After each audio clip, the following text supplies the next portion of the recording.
हजूर आजकल ऐसा माजरा है कि हम 2023 के अंदर रह रहे हैं। नौजवान बहुत ही अफसरदा है, मुल्ला से भी, हर चीज़ से भी, दीन से भी, शायद अपने आप से भी। शायद जिसकी वजह ये है कि सोशल अवेयरनेस इतनी है कि नेट के ऊपर वो दुनिया जान की चीज़ देखता है। शायद किसी के पास ये चीज़ है, मेरे पास वो चीज़ नहीं है।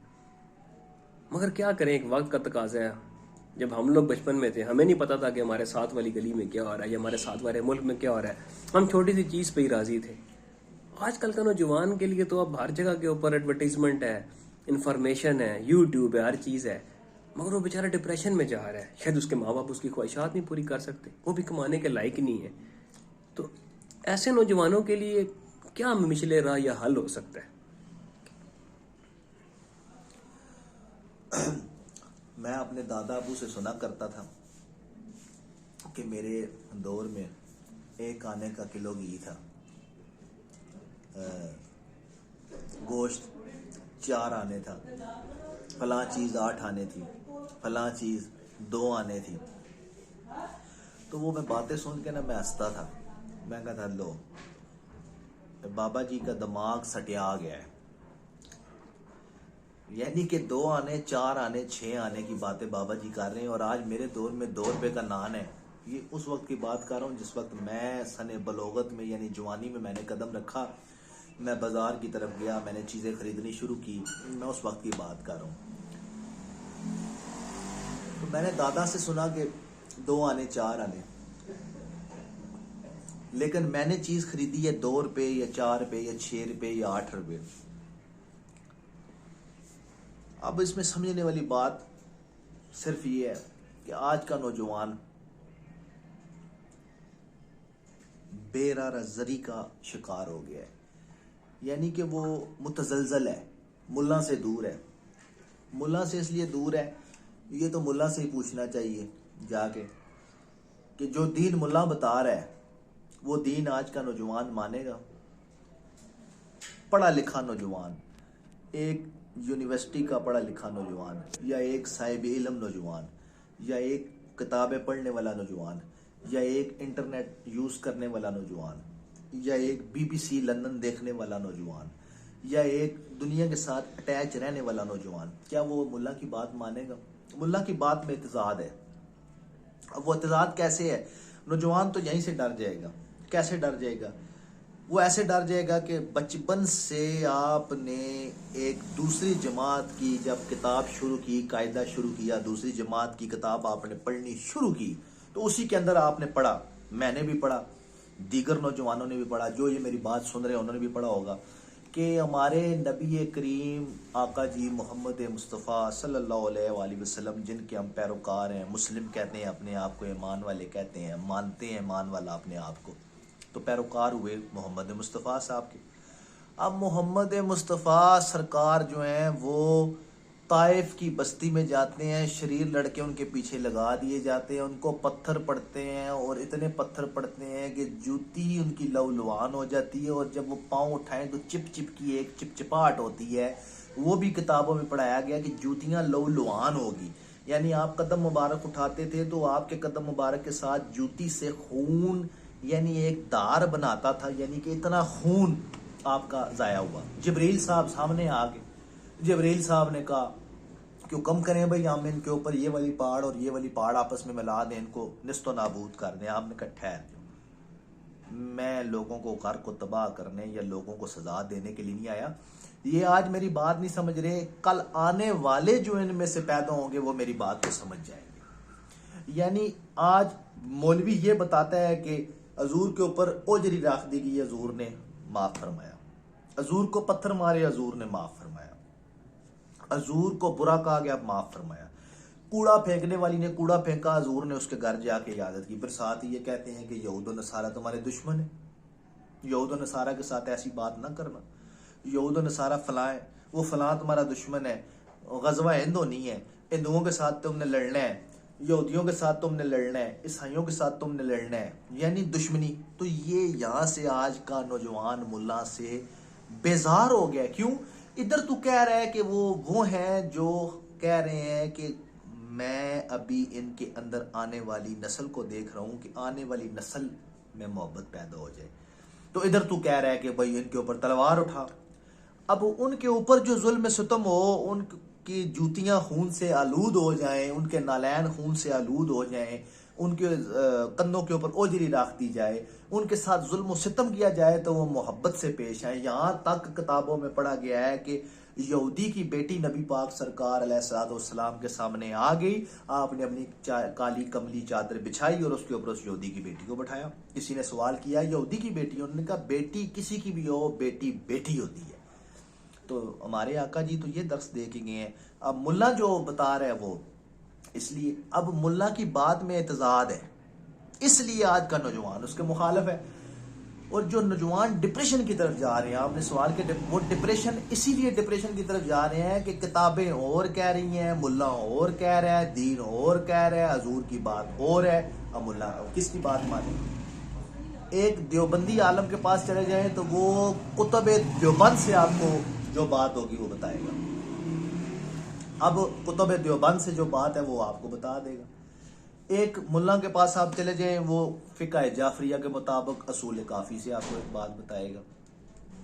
एक मुल्ला के आप पास चले जाएं, वो सल्फी है, वो अहले हदीस की कुतब से गैर मुक़ल्लद है, वो आपको बुखारी हो, मिशकात हो, सन्नबी नसाई, तिरमिज़ी है, मुस्लिम है, इससे आपको वो बात बताएगा।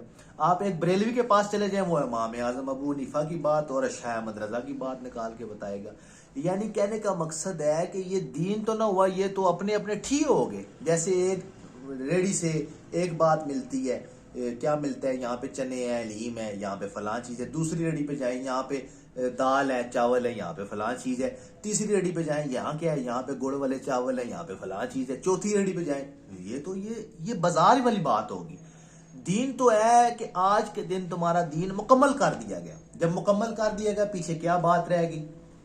जिस दिन मुकम्मल हुआ उस दिन नबी पाक ने कहा कि भाई ये मेरे अहले हदीस मेरे जो है वो दीन को फैलाएंगे, ये देवबंदी मेरे दीन को फैलाएंगे, ये बरेलवी मेरे दीन को नहीं। उन्होंने कहा आज के दिन हमने तुम्हारे दीन को मुकम्मल कर दिया। दीन मुकम्मल हो गया, पीछे कोई बात नहीं रह सकती।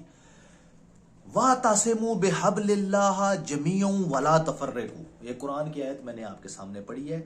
वातसिमू बिहब्लिल्लाह जमीअन, कि अल्लाह की रस्सी को मजबूती से थामे रखो, ला तफर्रकू, तफरको में ना पड़ो। अब कुरान कह रहा है कि मेरी रस्सी को, अल्लाह की रस्सी को यानी मजबूती से थामे रखो, तफरको में ना पड़ो। और आप कह रहे हैं कि 72 फिरके बनने, उनमें से एक नाजी होना है। तो ये फिर आज का नौजवान फिर अपने आप का सारी पीटेगा। वो ये कहेगा मैं किधर जाऊं, किसकी तरफ जाऊं, कौन राय आप पे है। फिर उनको फंसाने की खातर कैसी कैसी बातें बताई जा रही हैं कि सहाबा कराम चमकते हुए सितारे हैं, तुम इनमें से किसी एक की पैरवी करो तुम कामयाब हो जाओगे। किसकी पैरवी करें?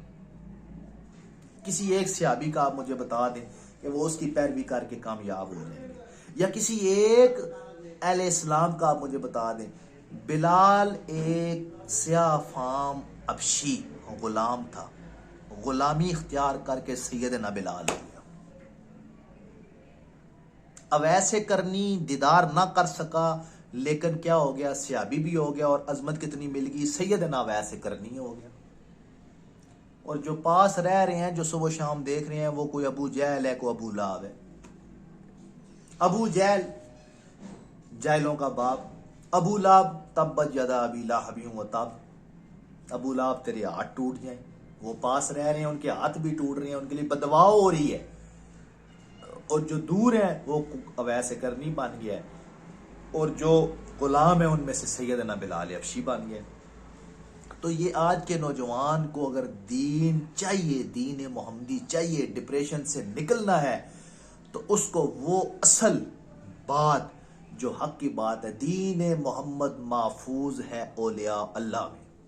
अब औलिया अल्लाह, ये एक अलग वीडियो बनेगी, उसमें औलादा बताएंगे कि औलिया अल्लाह कौन है, फुकरा दरवेश कौन है। अब हमारे नज़दीक औलिया अल्लाह यही है कि एक पीर साहब है, एक गद्दी के ऊपर बैठे हुए हैं, एक कब्र के मजावर हैं, उस कब्र में मदफन है जनाब फलां सूफी दरवेश, उस दरवेश की कब्र के ऊपर वो एक डब्बा लगा हुआ है, उधर उर्स हो रहा है, नजराने पढ़ रहे हैं, पीर साहब की खिदमत हो रही है, पीर साहब आ रहे हैं। हमारे नज़दीक ये जनाब क्या है कि ये औलिया अल्लाह है, जबकि ये औलिया अल्लाह नहीं। औलिया अल्लाह तो वो हैं कि जिन्होंने शाह शम्स तबरेज उल्टी खाल उतरवा दी, शाह मंसूर अलाज जिनको हम कहते हैं सूली पे चढ़ गए, ठीक है। सरमद सरकार वो उनकी जो है वो शहादत होगी, उनको शहीद कर दिया गया। तो ये बातें हैं कि जो फुकरा दरवेश है उनके नज़दीक हमें जाने नहीं दिया गया। अगर फुकरा दरवेश के नज़दीक जाया जाए तो ये कहा जाता है कि क्या ये शरीयत के पाबंद हैं, फुकरा दरवेश पे भी शरीयत लागू कर दी जाती है। तो ये आज का नौजवान जो है ना, ये मुतजलजल इसीलिए वो इस्लाम से दूर है कि मुल्ला जिस मंबर पे बैठा हुआ है, अगर उस मस्जिद के बाहर अनफी और बरेलवी लिखा हुआ है तो वो अपने अशाय अहमद रजा के अलावा किसी की बात नहीं करेगा।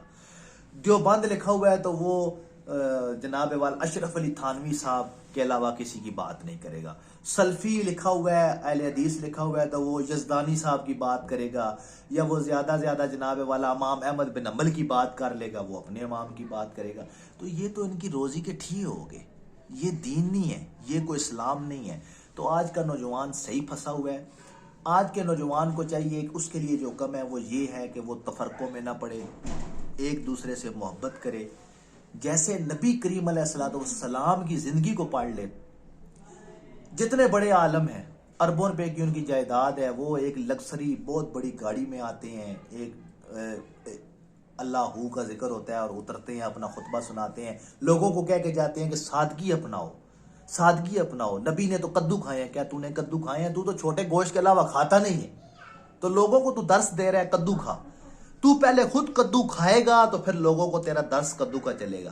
तो ये बात है कि इसलिए आज का नौजवान बिल्कुल हक पे है, आज का नौजवान बिल्कुल ठीक है। आज के माहौल के मुताबिक, आज की 2023 के मुताबिक, आज के इंटरनेट के मुताबिक, आज के माहौल के मुताबिक, आज के तमाम मरासम के मुताबिक आज का नौजवान जब सर्च करता है तो वो उलमा में ये चीज़ नहीं पाता, वो आलमों में ये चीज़ नहीं पाता, वो मौलवियों में ये चीज़ नहीं पाता। तो इसलिए फिर उसको मुतजलजल ही होना है कि मैं किधर जाऊं, मैं कौन सा दीन अपनाऊं। तो दीन मोहम्मद महफूज है औलिया अल्लाह में। औलिया अल्लाह, अब औलिया अल्लाह हमने खुद तलाश करने हैं और खुद इनकी सोबत में रहना है। दीन मोहम्मद जो है ना, ये एक समझ लें कि सिर्फ और सिर्फ आपको एक फुकरा या दरवेश से मिल सकता है, वरना नहीं। तो अब आते हैं जी, अब आते हैं इस बात के ऊपर कि सोशल मीडिया, एक बंदा है उसने YouTube के ऊपर वीडियो चढ़ा दी, ये मैंने 1 लाख रुपए की मशीन लगाई और मैं इससे माना 50,000 रुपया कमा रहा हूं। दूसरा आ जाता है जी, ये मशीन छोड़े, ये मशीन लगा ले, मैंने इसके ऊपर 1.5 लाख रुपया लगाया, मैं माना इससे 50,000 रुपया कमा रहा हूं। तीसरा आ जाता है जी, ये मशीन छोड़े, मैंने 3 लाख की मशीन लगाई है, इससे मैं माना 2 लाख रुपया कमा रहा हूं।